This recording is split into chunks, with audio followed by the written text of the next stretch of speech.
Salut, c'est Tusnut. Voici ma vidéo de mise à jour pour Belvédère pour le 11 février. Séance avec une bougie verte, mais avantage au baissier pour moi. Déjà depuis hier, ça sentait un peu le roussi parce que la M20 avait pris une pente négative et on avait réussi à clôturer juste au-dessus, mais bon, euh, c'était quand même pas gagné, surtout que les indicateurs avaient marqué un petit peu le coup, quoi, surtout le momentum. Du coup, ce qui devait arriver arriva, c'est-à-dire que bon, même si ce qui est positif quand même, c'est que bon, j'ai fait figurer ici en bleu en pointillé là, la moyenne mobile à 30 séances, qui avait déjà plus ou moins retenu le cours deux fois là, quand on avait commencé à marquer des plus bas. Enfin, des plus bas. On les avait déjà marqués les plus bas, mais bon, au niveau des clôtures et des ouvertures. Et, euh,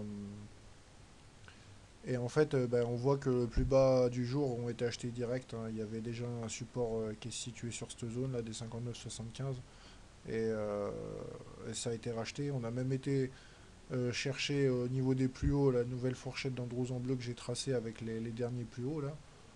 Hypothétique, hein, parce qu'à mon avis elle tiendra pas très longtemps celle-là, mais ça peut marcher sur quelques jours encore.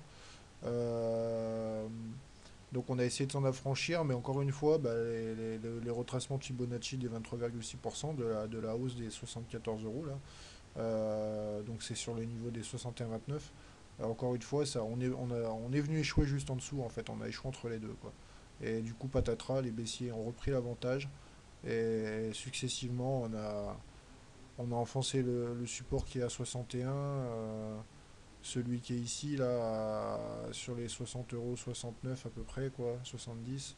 Et puis celui qui est là, on est venu percuter aussi la moyenne mobile à 20 séances, mais étant donné qu'elle est baissière, bah forcément, ça fait pas un grand support, donc pas eu de mal à la percuter, enfin du moins à l'enfoncer. Le canal de court terme que j'avais tracé en marron, bah pareil, hein, même si pendant un temps il a fonctionné, j'ai vu en cours de séance. Enfin, je le laisse parce que voilà, ça peut. Il a quand même fonctionné quelques fois et puis il a même servi de résistance, j'ai vu sur quelques séances. Donc je vais le laisser un petit peu parce que ça peut être intéressant de voir comment ça va réagir. Mais bon, aujourd'hui il n'a pas trop servi à grand chose. Et encore une fois, par contre, c'est l'oblique en vert là, j'en parle souvent de celle-ci, mais n'empêche qu'elle fonctionne bien. Parce qu'encore une fois, aujourd'hui elle a servi de résistance, mais bon, on a réussi à clôturer peut-être juste au-dessus si je zoome encore un petit peu. Ouais, on est exactement pile dessus, quoi. Donc, ça me paraît solide cette affaire quand même. Ça sera à surveiller, quoi. Ça sera peut-être la bonne pente à suivre. Donc, pour ceux qui voudraient revoir des plus hauts, bah, je sais pas, ça dépendra sûrement des résultats, mais on peut espérer, par exemple, là, si on regarde ici, là, ça croise pour mi-mars, être aux alentours des 68 euros, quoi. Ça serait bien. On verra.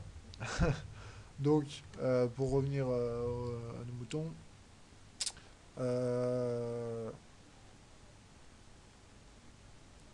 donc nous sommes passés en tendance baissière, je sais pas si je l'ai dit, hein, on n'a pas réussi à clôturer au-dessus de la M20 qui est maintenant baissière. Donc étant donné qu'on est en dessous, et que la M7 est elle-même sous la M20 de toute façon, donc on est en tendance baissière quoi, pour l'instant.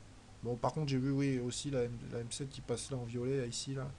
On a réussi à s'en affranchir, donc ça c'est bien quoi. Ce qui fait que maintenant on a quand même pas mal de supports que j'ai fait figurer ici en vert. Donc au niveau des indicateurs techniques, le momentum marque un mieux, mais méfiance parce que c'est en fait une divergence baissière quoi. On voit qu'en fait on a atteint un plus haut sur l'indicateur alors qu'en fait au niveau des prix on n'a pas du tout atteint un plus haut. Donc attention à ça, ça peut se payer très cher. Je vous l'ai déjà montré sur l'hebdo. Je crois que c'était déjà sur le momentum ou sur le stochastique, je sais plus. Mais attention à ça. Le stochastique, ça reste bien. Bon, ça repart un tout petit peu à la baisse, mais on est au-dessus du signal. On a encore de la marge à la hausse, étant donné qu'on est encore loin du surachat. Voilà.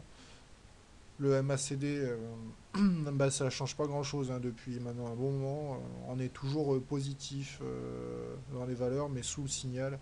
Euh, on se rapprochait un petit peu du signal. On aurait pu penser qu'on allait le croiser d'ici peut-être une semaine, mais pour l'instant, que nini, hein, ça reste bien parallèle entre les deux lignes, quoi. Enfin bon. Sinon, pour demain, donc, suivant les niveaux sur lesquels on ouvrira, je sais pas trop où on va se situer, et à mon avis, on sera sûrement un petit peu plus haut. On peut peut-être espérer ouvrir ouais, aux alentours de la fourchette, là, la médiane supérieure. La médiane supérieure. La partie supérieure de la fourchette. Donc je sais pas si on ouvre par là, on va dire. Bah, l'objectif des haussiers, à mon avis, ouais, ça sera déjà peut-être d'acheter sur ces niveaux ou d'attendre suivant le niveau de la M20, mais d'attendre un contact sur la M20 avec bah, si signal d'achat, achat. Et puis objectif d'aller s'affranchir déjà tac tac, ouais, d'aller s'affranchir de cette zone là, le vert pomme et puis le petit canal de court terme. Et puis tout de suite, de toute façon, en plus sur ces niveaux-là, il y a la résistance que je vous disais, là, qui sera vers les 60 euros. C'est quoi? C'était les niveaux d'ouverture. 61 euros? Non. Non, pardon, je vous dis une bêtise. C'était le niveau de clôture. 60-70. À mon avis, sur cette zone-là, ça va. Il y aura du chahut, quoi. Et sur celle-là, peut-être plus encore même. 60-56 par là, quoi. Donc bon, éventuellement, si on arrive à passer cette zone-là, 60-56, 60-70, après d'aller chercher les 61 euros, quoi. Ça sera même excellent si on arrive à faire ça. Les plus prudents, peut-être attendront le contact sur la M30 ou éventuellement le trait que j'ai fait signaler là, qui part en fait du top des 74 et qui passe par euh, qui passe ouais, qui passe par ce truc-là. Hop, la clôture de la séance du 7 là. Ouais, j'ai fait ça parce que je sais pas, ça, hier, c'est à peu près le niveau des plus bas, c'est à peu près le niveau d'ouverture aussi. Enfin bref, bon, ça peut servir, on sait jamais. Donc éventuellement sur les 59-50, quoi. Peut-être un petit peu plus, 59-60, on va se placer au-dessus, quoi. Et puis bah, éventuellement achat. Et là par contre, bah, M30, les 59,75, les 60 euros, euh, les 60 € 15, il y a du boulot. C'est pour ça qu'il faudra voir, mais je pense, enfin, je sais pas, on verra comment demain ça fera. Pour ceux qui shortent, enfin, faudrait mieux shorter plutôt que d'acheter, puisque de toute façon on est en tendance baissière, donc voilà. Bah, à mon avis, donc c'est toujours pareil, si on suppose qu'on ouvre à peu près sur ces niveaux-là, Euh, on short directement, objectif d'aller chercher les 60 € 15, mais même peut-être sûrement les 60 euros tout de suite, ou éventuellement la M30. Les plus prudents, à mon avis, attendront peut-être une percussion sur le canal en vert, ou éventuellement si beaucoup d'acheteurs se présentent sur les 61 euros. Et puis objectif d'aller chercher dans un premier temps bah, si on a acheté là, d'aller chercher ici, là, ou si on a acheté ici, justement, d'aller chercher déjà ça, ou éventuellement ici, et ainsi de suite, quoi. Toujours pareil, hein, ça fonctionne de la même manière. Voilà, c'est tout, bonne soirée et à plus.